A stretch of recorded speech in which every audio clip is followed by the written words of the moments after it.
Welcome back to the Guna Fanzine Arsenal Woman podcast. We picked a bad time to record this as the Ballon d'Or nominees are coming in today. We'll sort of keep you updated. By the time this comes out, you'll know. But more so, we get our live reactions, which will be quite fun as the awards come in. So far, Michelle Agyemang, there's some more news about her from the Daily Mirror that we'll touch on. She's been nominated for the Copper Trophy. That's for the best under 21 female footballer. Daphne Van Domselaar, the Yassine Trophy for the best goalkeeper. Renee Slagers, the Johan Cruyff Trophy for the best coach. Arsenal women have been nominated for the Club of the Year. And then for the main Ballon d'Or awards, as we start recording this, Mariana Caldente, Steph Catley, and Emily Fox. The Twitter notifications are now going mad from the Ballon d'Ors. Account. We've been debating for a while, Izzy Gilligan, about who's going to win it. I never quite realised just how many nominations there. Could Steph Catley be the outside bet?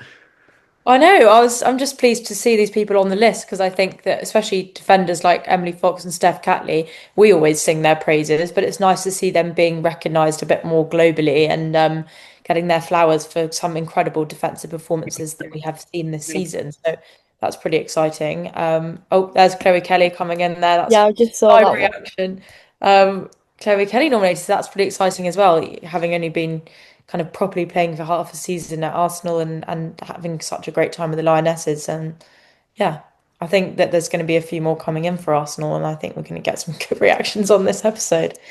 I mean, Daisy, the thing with these awards, I mean, people are quite bored at this point in the summer, aren't they? And looking for something to debate about on social media, which is pretty standard. There's been quite a lot of discourse. It's become a little bit of an Arsenal Barcelona thing, but on the surface, Arsenal win the Champions League, England win the Euros. That you'd imagine that gives an idea of where the players should come from in terms of who's going to win the whole thing. But will it? That's the different story. Yeah, I think there's a lot of debate about the award in general. A lot of people kind of looking at the favourites so far, and maybe questioning the trophies more than anything. Who won the trophies at the end of the day. But then a lot of people are looking at it from the other side and have kind of raised the argument about stats. Obviously Putellas has put up great stats, and that's kind of given, I think, a lot of people to put her down as a favourite.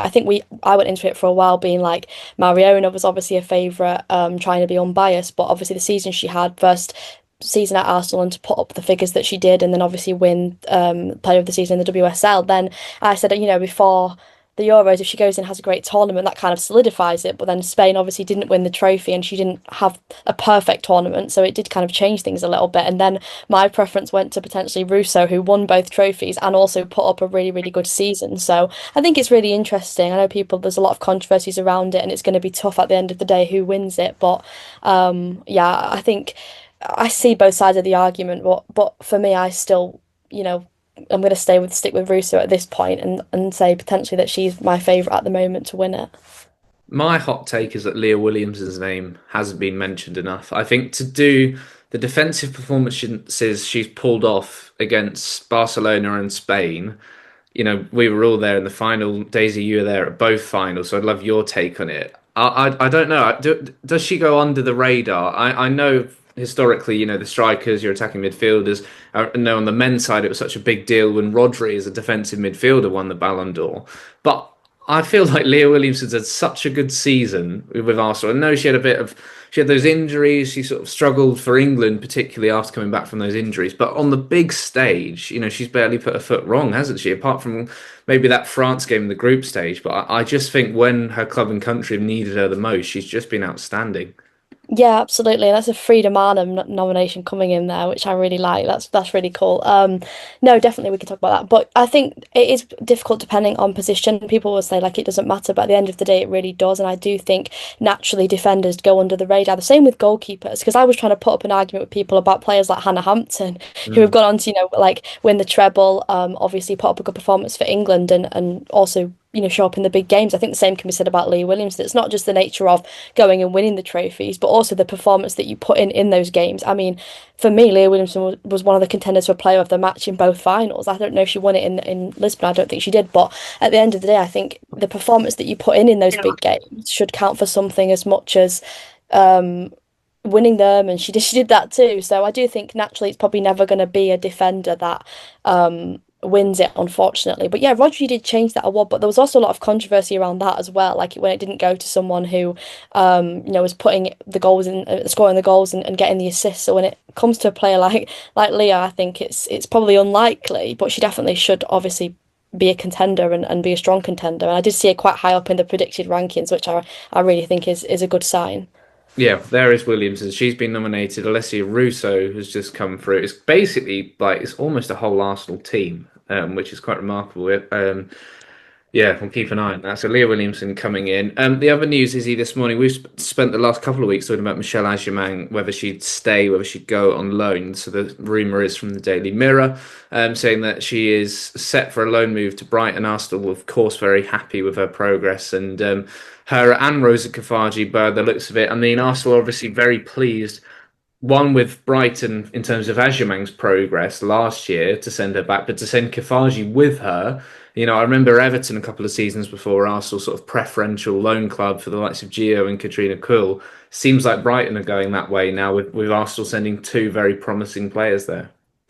Yeah, I think so, and I think it's great for Michelle Agyemang because she's been there for a season. She's probably quite settled there, got some good relationships, and I think that it's best not to upset that or rock the boat if you're going to send a player out on another loan. Brighton are a great club. We saw they managed to beat Arsenal at the end of the season. I think that is a really strong club to go on loan to. I think that they're taking the right steps forward in terms of building their women's team up and making investments. So I believe the club has the right mentality, and so I think it's a great decision from Arsenal. And yeah, to send Rosa Kafaji with her, it'll be nice for Rosa that she'll know Michelle a little bit. I'm assuming they haven't really played a lot together, but they'll know each other, so that's a friendly face when she goes. And I think that it'll be a good fit for her also to be able to just get a little bit more game time because she's had hardly any at Arsenal, and I think she really seems so eager to play, and you don't want to knock that out of someone. So it'll be great to see her performing for a different club this season. What's your take on Agyemang, Daisy? How's your opinion changed? Because I think mine has certainly a lot as the tournament's gone on, and we thought almost the better Michelle's done, the more difficult this decision's become for Renee Slagers and Arsenal. It's something it's going to be top of my list in terms of asking Renee about. From the fans' perspective, there's been some interesting discussions. The fact, like, Arsenal could see it from the commercial side, getting Agyemang in as a Euro hero, shirt sales, ticket sales, etc. That would be great for Brighton now, and I'm sure played a big part in their decision. There must have been people at Arsenal who were tempted, and I think they've maybe had to go with their heads rather than their hearts here. What's the fan view on Agyemang? Yeah, look, obviously she's had a fantastic summer, and I do completely agree with Izzy's points as well about sending her on loan and how big that'll be for Brighton. My main concern that I looked at it was actually being able to sort of benefit a rival, like sending someone like Michelle to a club like Brighton. I was worried she might go to a sort of another club that was challenging. That could actually not benefit Arsenal at all. It could actually shoot them in the foot, especially obviously she can't probably play against them if she's on loan, but she can still contribute to their success in the league. I still thought that there was a potential role for her at Arsenal, but I think the priority has always just been keeping her long term. Like I hope there are no buy options. I hope there's no chance that we're going to lose her in any way, because I think that would be a huge sort of regret from Arsenal. And also there's a lot of deeper like things that you can discuss about obviously diversity in the squad and having those kind of players in and around Arsenal. Coming from the academy, there's so many points that you can make about her, and at the end of the day, also that she's a fantastic player. She's an impact player. How Rennie could have potentially used her, but yeah, I think the main concern for me when I saw what she was able to do and got she got to perform on the biggest stage was actually we don't want to risk it by sending her to a certain team and actually benefiting them and maybe costing Arsenal a little bit. But Arsenal have still got those other players in there as well that we know can have an impact. But I kind of saw her having game time, playing minutes, not putting all the pressure on Russo all the time. So it is a bit sad in that sense, but I can also see it from the other side as well. I guess a part of it, Izzy, is them saying to Brighton, she sort of had that super sub role a little bit last season. Now, if that's what she was going to have with Arsenal, well, then Arsenal might have kept her. So is there onus on Brighton from an Arsenal perspective actually to give her a few more starts? I know they've lost Nikita Paris to London City Lionesses, so maybe on the surface it definitely works, but she needs to go there and be playing 90 minutes, doesn't she? Yeah, I think so. As much as possible, you want to see her playing longer portions of the games than we've seen so far. And I understand why last season she was that super sub role because she hadn't had the experience. But now we've seen her be able to handle the pressure of these huge games in a big international tournament. So I think Brighton and Arsenal will know that she understands how to perform at that level, and it's just about kind of introducing her to that. And I think as I said last week, you look at how she played when she had a little bit longer on the pitch for England and perhaps wasn't quite ready to manage the game for that long and that period of time. And I think that'll be something that she'll be able to pick up at Brighton, in playing those longer amounts of minutes, having a chance to impact the game, not just by scoring goals, but by making assists, for example, or learning how to play in that formation for a longer period of time. So I assume that's something Arsenal have spoken to Brighton about, and they're looking at that development of that player, and I hope that that's what we'll see. Little Gooner fanzine exclusive this weekend. Arsenal back in action for the first time since the Champions League final. They beat Bristol City, who are the WSL2. I'm still getting used to saying that rather than Championship. They beat them 2-0. Two fullbacks on the score sheet, Katie McCabe and Jenna Niswanger, with Annika Borba playing in goal. I think Naomi Williams also came on, or vice versa. That's my understanding. Another game against second-tier opposition next weekend, this upcoming weekend, against Southampton, all building up to the 6th of September, that early afternoon kickoff at the Emirates. Tickets selling really, really well for that game against London City Lionesses. So, Daisy, I know fans have sort of been desperate for news about pre-season. Arsenal going behind closed doors. Some of the Euros players, well, most of them back now, apart from, I think, the England players. Looks like a bit of a quiet campaign in terms of maybe no games in front of fans. I know we've had sort of the tours in the past, but you can't blame Arsenal, I guess. If the option's there to go behind closed doors, then, it is quite a common one, I guess. Yeah, definitely. I remember that.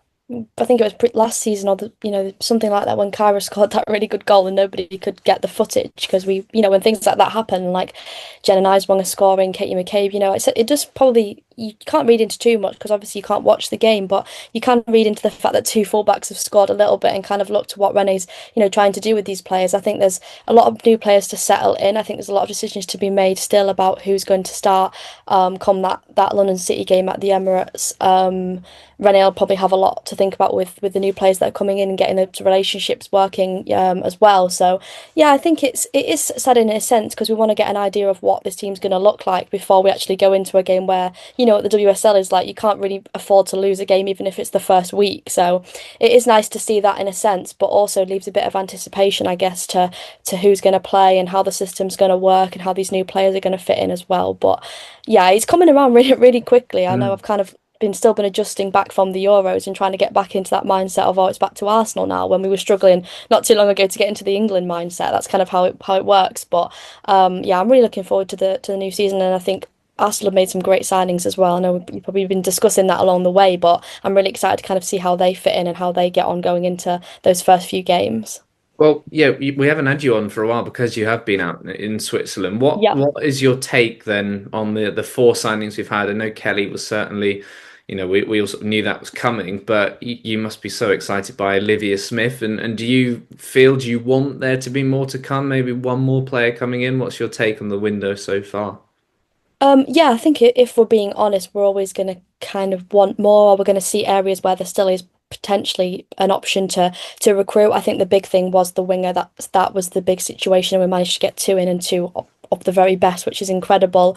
I said as well about a goalkeeper being a priority. I think that was a great signing, and I think it does actually show the level that Arsenal are at now. If they can get these high level players to come in, especially Taylor Hines as well, that's another example. And no, maybe they're not going to play every week, but the fact that we can recruit these people in from other clubs and convince them to back this project, even if they're not going to start every week, I think that's showing kind of winning the Champions League and the impact of having a strong manager and having a strong idea of what we want to achieve going into next season, which I don't think we had this time last season. There was a bit of uncertainty and we weren't 100%, and we kind of went into the season quite rocky as well. I felt it was never quite certain, and we were excited but we were a little unsure. But now I feel so much more confident going in, and I think these players are huge signings. And yeah, if maybe we're being honest, it would be nice to have maybe another defender or try and start looking at recruiting a midfielder in there. But I do think that's something that can wait till January, and I think bringing too many many players in can be a bit of an issue. I mean, playing London City Lionesses first as well, like they've got 11 players coming in so far, probably more,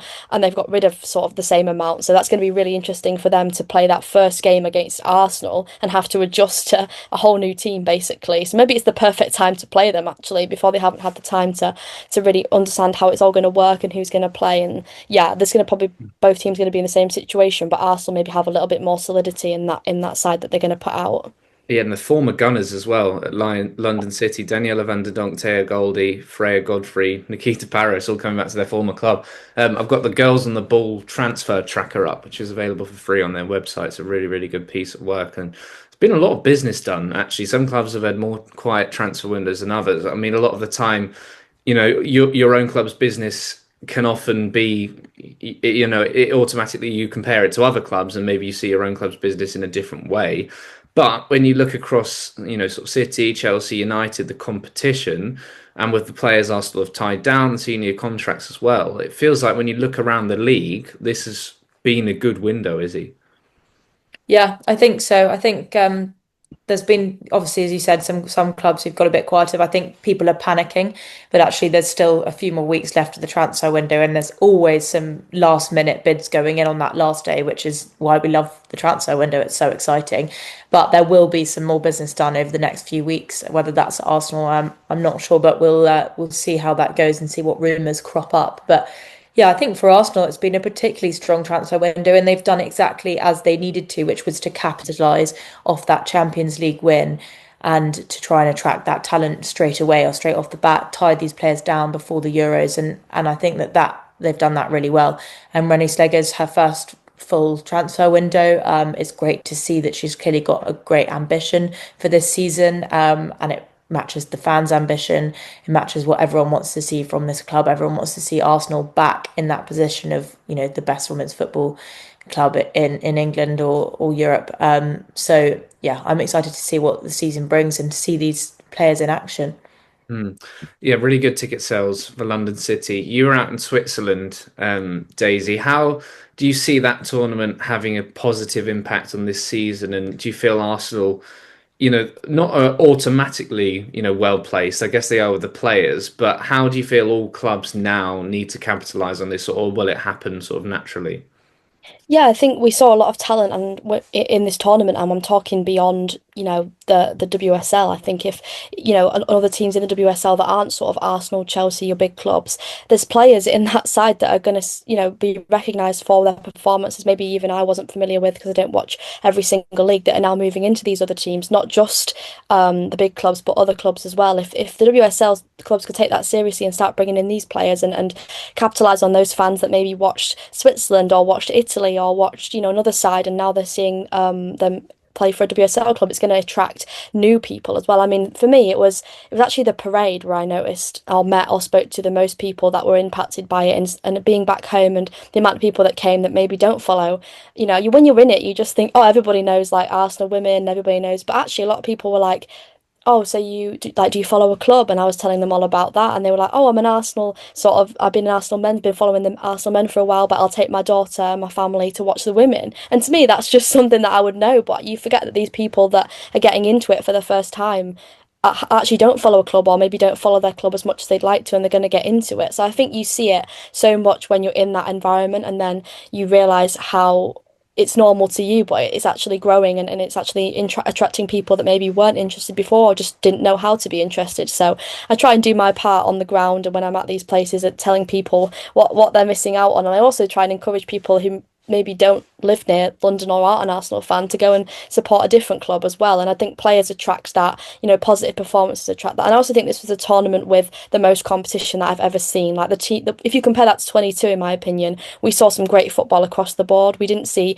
big sort of thrashings of teams. We didn't see sort of really poor performances. We actually saw a really good standard of football no matter who was playing. And I think getting to watch different teams, not just England, while I was out there, obviously so grateful to be able to do that. But it showed me sort of players I'd never really looked at, and actually, teams I hadn't looked at. And I think that's going to encourage people to want to go and watch WSL. And if we can get the standard great across the board, across all clubs, and it does become competitive, even more competitive than previous seasons, that's only going to help attract more attention to women's football at league level, not just international. We haven't talked about the kickoff times yet, I don't think, Izzy. That a slight concern, and certainly speaking to people who've got, young girls who play football, the WSL is saying we really want this Sunday lunchtime slot to be almost the around the grounds feel. You have sort of a number of games on at the same time. Certainly for some of those longer trips, going to be a little bit difficult public transport wise. I think Arsenal have got an early kickoff at Lee, which is already stressing me out in terms of those travel plans. Have the WSL gone about it the right way? Because if the options are on Sunday, a midday kickoff or the evening kickoff, which is, I guess, more unsociable for families with young children again, are they just a bit stuck between a rock and a hard place? Yeah, I think it is tricky. I mean, I do think as long as you've got people there who are going to support the team, it doesn't have to be full. Obviously, they want these huge attendances, but it's about drawing in the right crowd of people who are going to be passionate and going to get into it and are going to keep coming back. So I feel like they are in a tricky position where they've had to just pick a time that works maybe for the majority. We'll see how it goes, and I hope that they would change it if it's not going to work maybe next season. But yeah, 12 o'clock is difficult, especially for those away trips. I mean, we're lucky in the WSL that there are a lot of clubs based kind of in London and a bit more south. So for Mm. Arsenal fans who live close to Arsenal and the surrounding areas, that's not too bad. But yeah, I think as we know, there's fans all over the UK and across Europe, so it's going to be slightly tricky. But then you look at when we have those midweek games in the Champions League, and you have like 20,000 people at the Emirates Real Madrid quarter final. It's like the best atmosphere ever, even though it's not full. So I think it's about building these solid kind of crowds who understand what's going on, who like grow their love for the game and keep coming back, and then you build a really kind of reliable foundation. But yeah, I think the kickoff times, I mean, they're Mm. never going to please everyone, are they? To move on from that, Daisy, so, and I've really felt there's been like society is talking about the Lionesses more so than ever before. I've really noticed that talking to people who I've never spoken to women's football about, or if I have, it's maybe not been in the best way from their perspective, and they're saying, "Oh, I'm loving it. I'm really enjoying the standard." I even spoke to one couple who I knew for a fact, women's football was not their thing a few years ago, and they were checking flights to Switzerland for the final, and you're thinking, goodness me, people are really being converted.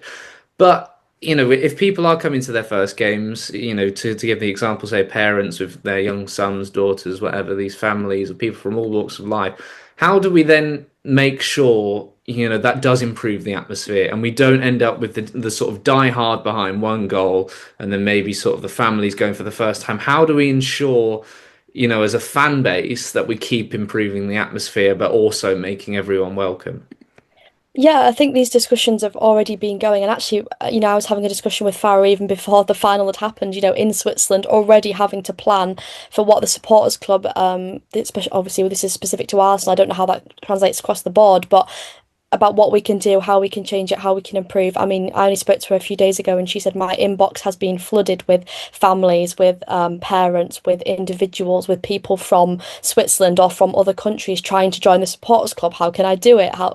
And it's just crazy that that is still translating. And it's, obviously you just think, wow, we've got the Arsenal, have got the attendances, we've got the loyal fans. What more do we need? But actually, we can do even more, and there's still more people coming in. I think the atmosphere is a difficult one, and I'm hoping that this new supporters block and the movement and the effort that's been put into that is going to help. And we've tried to kind of move those that were split last season to come over to this new block. I'm not sure how that will translate, but I think we saw a lot of moments, didn't we, last season where Arsenal would pick one fixture and go big. They would have the lyrics on the screen for the chants, they would have the band. I think that's something that is probably this season going to have to be a lot more often than it's happening. It can't just be, oh, it's the North London derby.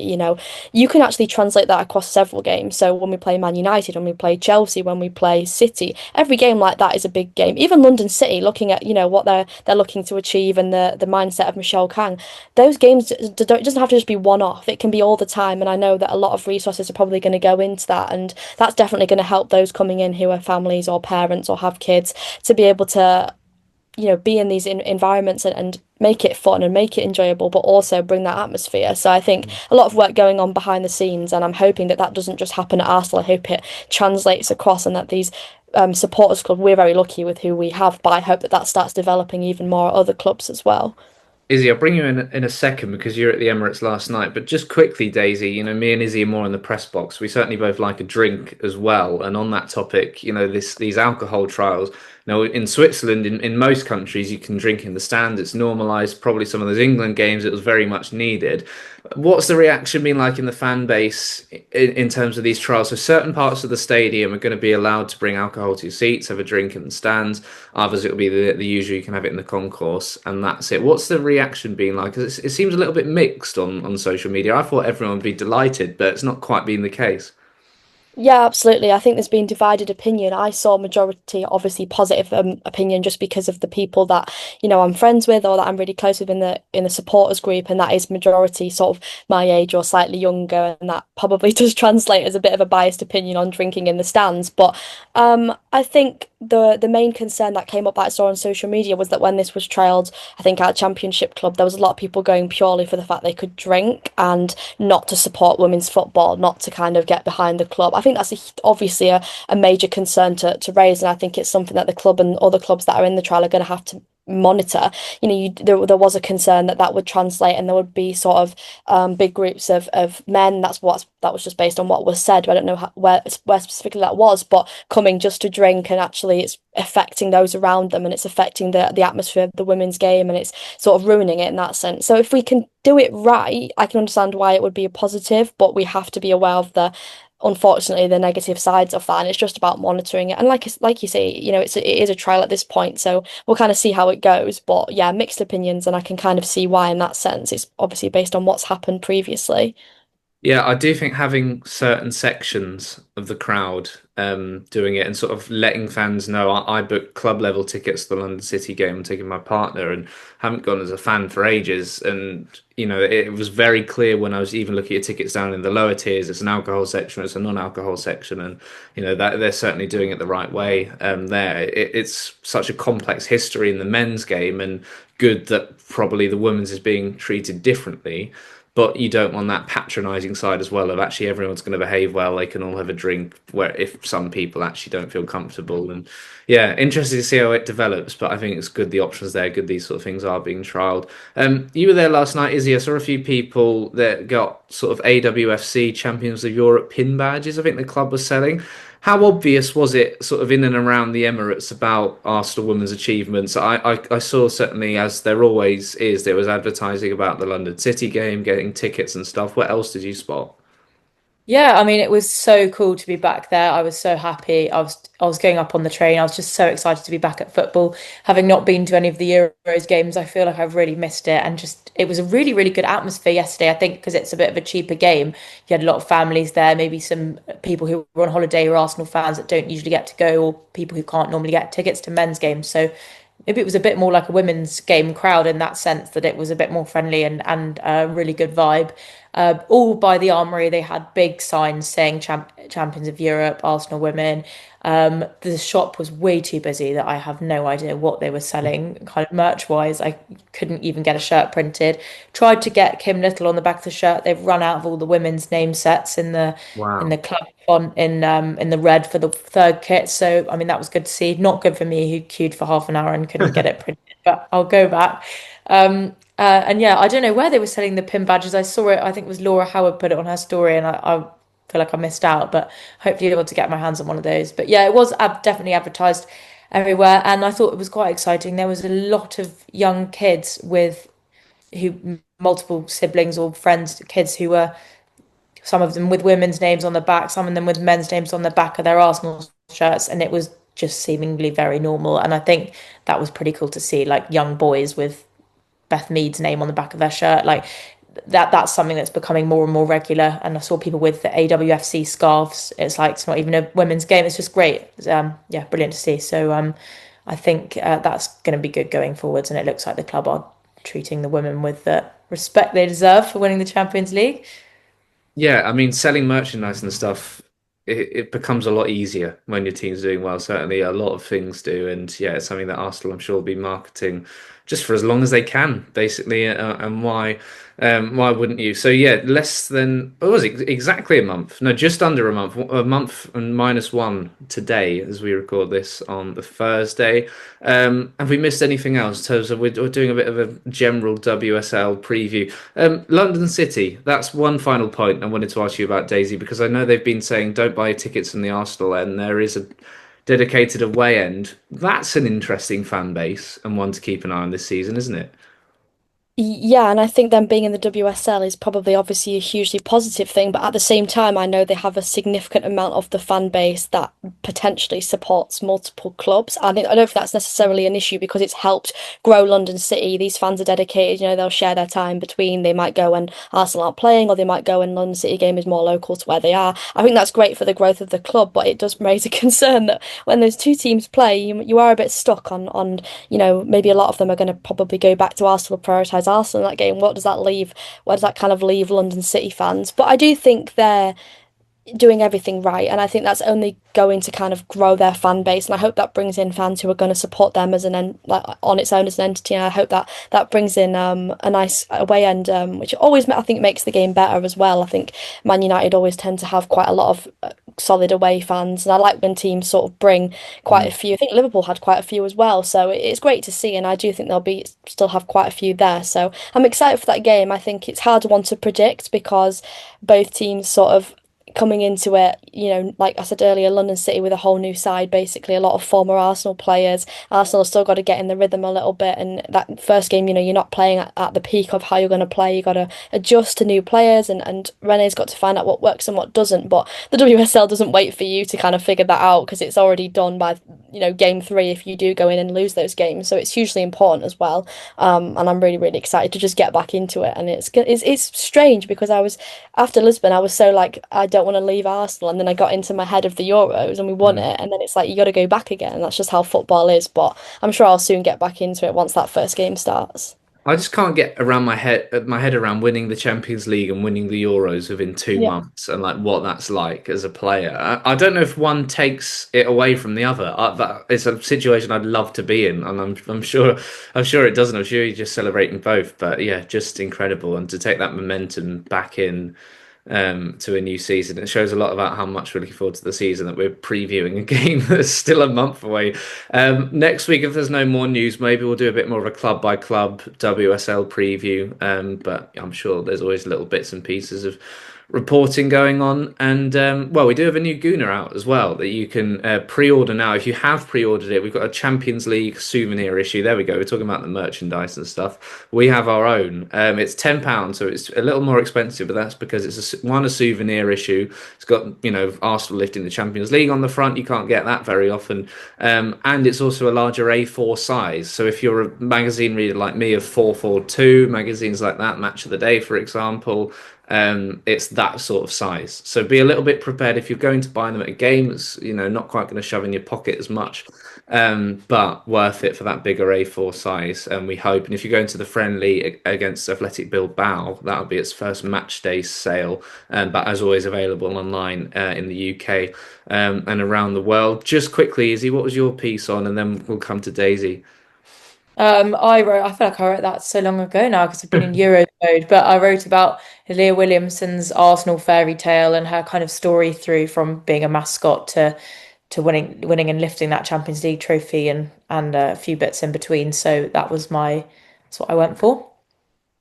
Yeah, so I was thinking the same thing. I was like, that's been a while, but yeah, if you want to read about exactly how Arsenal managed to beat, European giant Barcelona in one game and Renee Slager's tactics, I think it was really interesting sort of researching for that and figuring out just what she did. I definitely cannot remember the tactics on the day. I was definitely in the moment, very nervous, but yeah, read all about that, and it's really interesting to sort of reflect back on just what an achievement it is to beat such a solid team, the same team that sort of defeated Chelsea in such a way, and then Renee Slager's to go on and win that. So yeah, definitely an interesting one to read. Yeah, we're very proud of it. I've just realised again, I still haven't watched the game back in full, which is remarkable. I don't know how. I mean, I've been very busy with various cricket matches, etc. But I'll have to find some time, maybe next week, to watch it back in full, certainly before the start of the season. Izzy, Daisy, thank you very much for your time as ever. Daisy, good to have you back, and we will speak again soon. Cheers, Freddie. Yeah, thank you.